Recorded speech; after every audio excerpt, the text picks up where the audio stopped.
Hello children, I am Sudesh sir from Sudesh Coaching Classes. Welcome students to yet another episode of Classification of Elements, Season 10, Episode 38, Classification of Elements, Part B.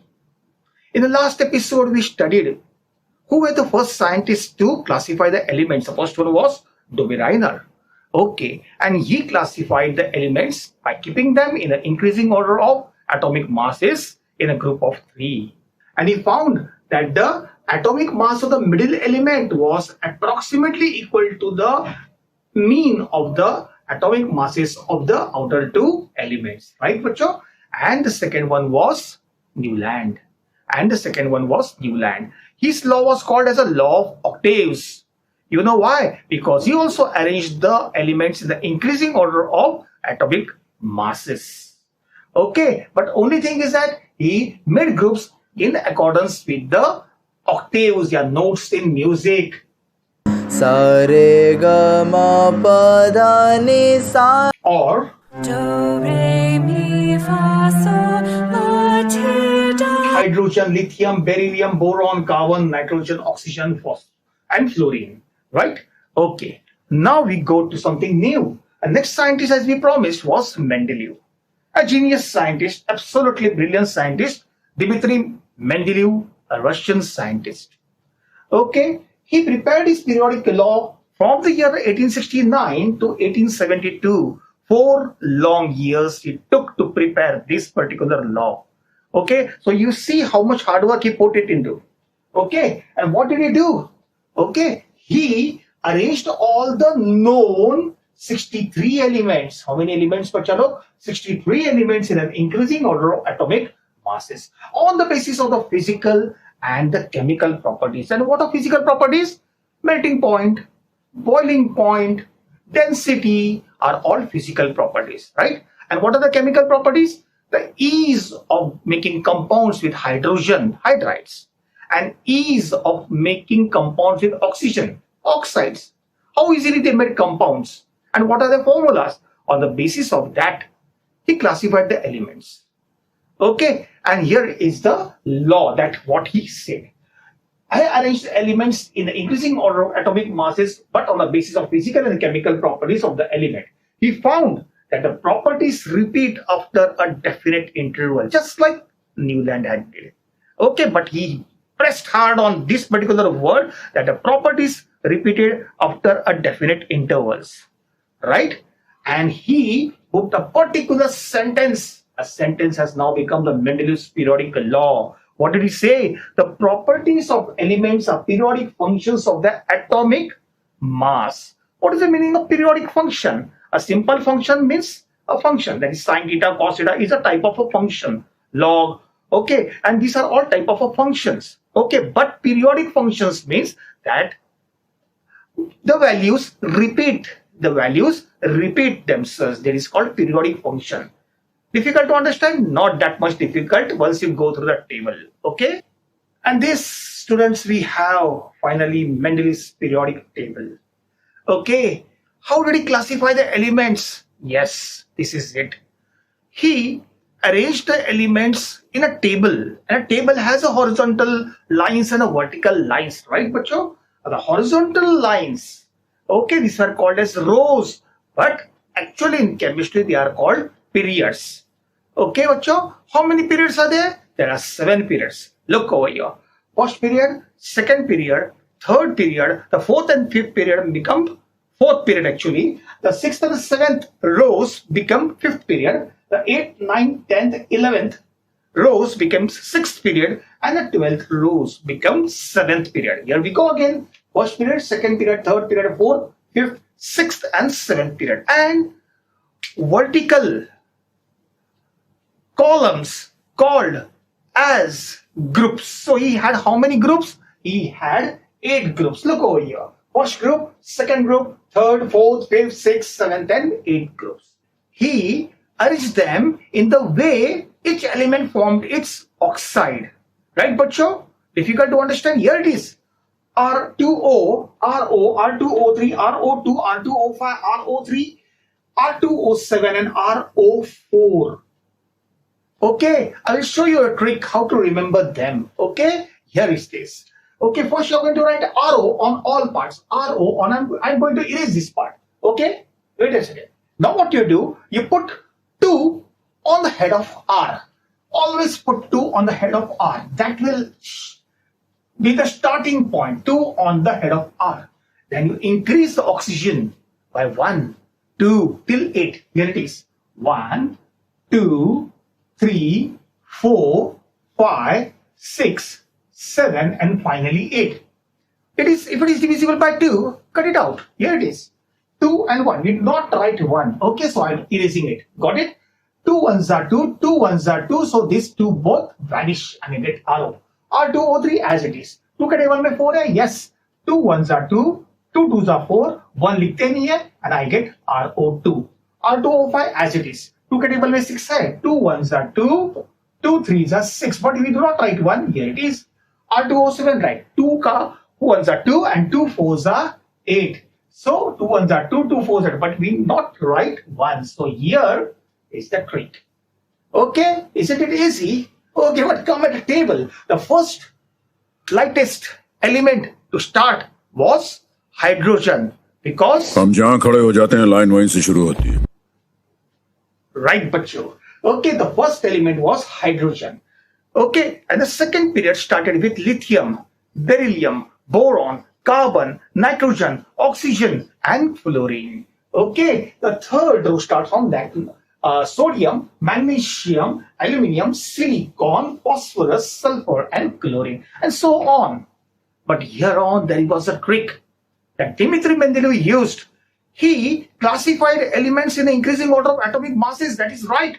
But the second genius, he said, because he classified accordance with the chemical properties.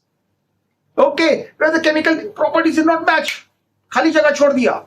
Next, if the chemical property matched with this, he placed it under it. He did not place it blindly, yes. He placed it only if the chemical property matched with the top one above. Okay, so here we have LiNAK, Likanak, yes, isn't it? LiNAK, automatically coming one after another.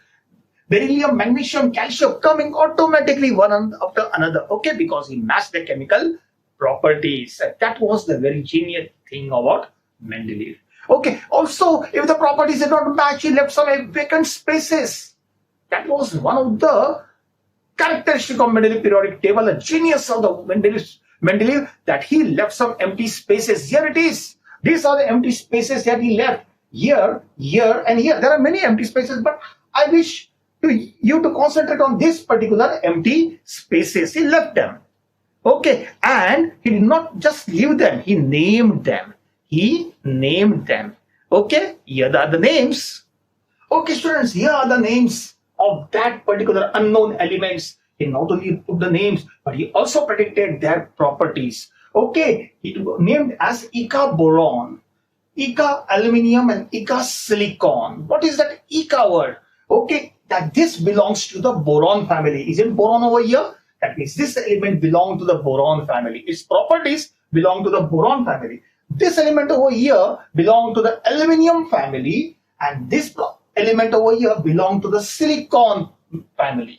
Okay, that means its property matches silicon. Here the property matches aluminium. Here the property matches boron. Okay, here predicted the properties. Okay, and later on, when the elements were really found, discovered, their properties match perfectly as what to Mendeleev had predicted. Later on, they were named as follows. Here they are. This was named as scandium. Okay, this element was named as scandium. Okay, this element was named as gallium. Okay, and this particular element was named as germanium. Okay, but look, did you understand? Scandium, gallium, germanium. Remember, there are certain merits that Mendeleev's periodic table had over the previous tables of de Bruijner and Newlands. What was there? The beryllium's atomic mass was 14.09. But Mendeleev said, no, its property doesn't match with the elements coming above or below 8. That means its mass was something different. He corrected it from 14.09 to 9.04. Beryllium's mass was corrected to 9.04 and placed under group 2. In this way, there were certain other elements whose masses were corrected. For example, indium, gold, platinum, इनके भी mass correct करके लिख दिए गए यहाँ पे. Okay, that was the first merit. Okay, a second merit, as you know, was about Eka boron, Eka aluminium, and Eka silicon, later named as scandium, gallium, and germanium. That was the second merit. Okay. Later on, some scientists actually discovered inert gases way after the table was created. Okay, those were called as inert gases. Which are they? Helium, neon, argon, krypton, xenon, radon. These are called as inert gases. And were discovered by William Ramsay and Lord Rayleigh. William Ramsay and Lord Rayleigh. But when they were discovered, okay, the table wasn't disturbed. All the inert gases especially put into one more group called zero group without disturbing the table. That is one more merit. Now let us come to the demerits. Come to the demerits of Mendeleev's periodic table. As you know, the whole table was arranged on an increasing order of atomic masses. But some elements had near about same atomic mass. For example, look at cobalt and nickel. Both have an atomic mass of 58. Here they are approximately. And you see the mistake anomaly, that is called anomaly, a mistake that Mendeleev did. He placed cobalt 58.9 before nickel 58.7. That means a higher mass before a lower mass. It should be lower and higher. He placed higher and then lower. Come, one more example. Te, beryllium, and iodine. Beryllium 127.6 was placed before iodine 126.9. Just because the properties did not match. He could have placed it here, but the properties did not match. The property of this element matched over this. Okay, therefore, this was the first anomaly, that is a demerit.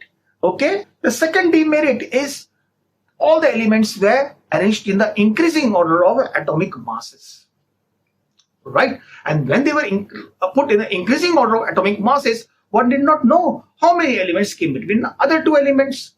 Sometimes it went like this, 6, 7, 8, 9, 10, 11. But sometimes they increased like a leaps and bounds. Okay, sometimes we had an atomic weight over here and the next atomic mass over here. We did not know how many elements came between the two elements. That was the second anomaly, a second demerit of Mendeleev. The third anomaly was about the isotopes. Now, what are isotopes? Isotopes are elements having different atomic masses but same atomic number. Okay, we will learn atomic number a little while from now. But let us say about chlorine. Chlorine has two isotopes. Here they are. One is 35 chlorine and other is 37 chlorine. What is this 35 and 37? They are the atomic mass numbers, that is masses. Okay, but chalo, 35 chlorine is one isotope, 37 chlorine is another isotope. If 35 chlorine should be kept over here, then 37 chlorine's space will be over here. And that will not be allowed because its property will not match group 1. The property will match only here. So there was a little bit gadbad about where to place the isotopes. There was no place for isotopes that Mendeleev had kept. Okay, the fourth mistake was about the position of hydrogen. Okay, now hydrogen, see, because Mendeleev classified the elements, okay, but according also to the chemical properties. Okay, now listen, hydrogen formed compounds with metals. Hydrogen formed compounds with metals. Okay, here, therefore, I could place hydrogen over here. Hydrogen also formed covalent compounds with non-metals, especially fluorine, chlorine, iodine, and all sort of. So where to place hydrogen? The right place of hydrogen could also be over here, and the right place of hydrogen could also be over here because of the chemical properties. Hence, there was an ambiguity, gadbad, problem, demerit of Mendeleev's periodic table where to place the hydrogen. Okay, but chalo. So remember this table and the merits and the demerits. So children, let us summarize the merits and demerits of Mendeleev's periodic table. Right? Let's go first for the merits. Okay. Now, what did he do? the atomic masses of some elements like beryllium were corrected, right? The second merit is he kept some empty spaces for undiscovered elements and also predicted the properties which later on were discovered and found to be perfect. Third merit, inert gases could be placed separately in the zero group. Okay? Now let's go to the demerits, bachcha, right? The first demerit is the ambiguity, that is confusion in regarding position of some elements. They could not be fixed. Where should we place them? Okay, sometimes the higher elements were kept first and the lower atomic weights later because of their chemical properties couldn't match. Second, not possible to actually predict the number of undiscovered elements between the two elements. You know, he left some empty spaces, but how many undiscovered elements should come between the two discovered elements could not be found. Third, there was no position for isotopes. Ambiguity. Both ambiguity regarding the position of hydrogen. Where should we place them? Group 1 alkaline metals or group 7 halogens? That was a confusion. But anyway, because of his genuine thinking of forming this actual periodic table, okay, at that time in the 18th century, okay, he is now credited for having one element in his name, that is element with the atomic number 101, Mendeleevium. Okay, bachcha log, you can find it in the modern periodic table, element number 101. Try to find it out. Yaad hai? Toberainer, Newland, Mendeleev. Okay, the person who contributed something to the classification of elements later, and the most important person is Henry Moseley. In 1913, he said, by doing experiments on X-rays, because during the time of Mendeleev, कोई atom के अंदर कौन से particles है वो कुछ ज्यादा पता नहीं थी. Okay, but when protons and electrons later on were discovered, Henry Moseley stated that atomic number is the fundamental property of any element. Okay, what does it say? That atomic number is the more fundamental property of an element than atomic mass number. Okay, bachcha log. And what is that particular number? That number denotes the number of positively charged that are present inside that nucleus and the number of negative charges that are revolving around the nucleus. While the positive charges that are present inside the nucleus, that number, the weight of that number is equal to that mass of one proton, and it has a unit positively charged, while the negatively charged particles that are revolving around the nucleus have very little weight as compared to that particular weight that are present in the nucleus. Okay, did you all understand? अरे कहना क्या चाहते हो? Oh, sorry. Atomic number. Oh, sorry. तो सीधा सीधा नहीं कह सकते थे? Oh, sorry. Okay, बच्चा लोग, I thought it would be more easy to understand. पहले भी इजी वे में कोशिश किया था अंडरस्टैंड करने के लिए, लेकिन सिंपल लैंग्वेज में बताओ तो it is atomic number.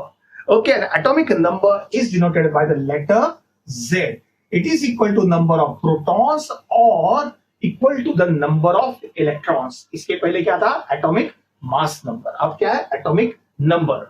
And once it was used in that particular table prepared by Mendeleev, the same table, okay, rearranged in the increasing order of the atomic number, all the demerits or the problems vanished.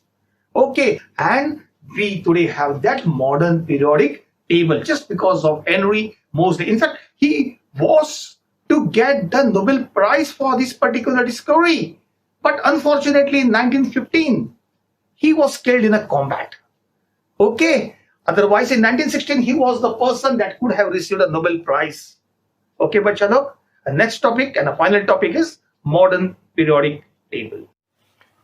Hello children, I am Sudesh sir from Sudesh Coaching Classes.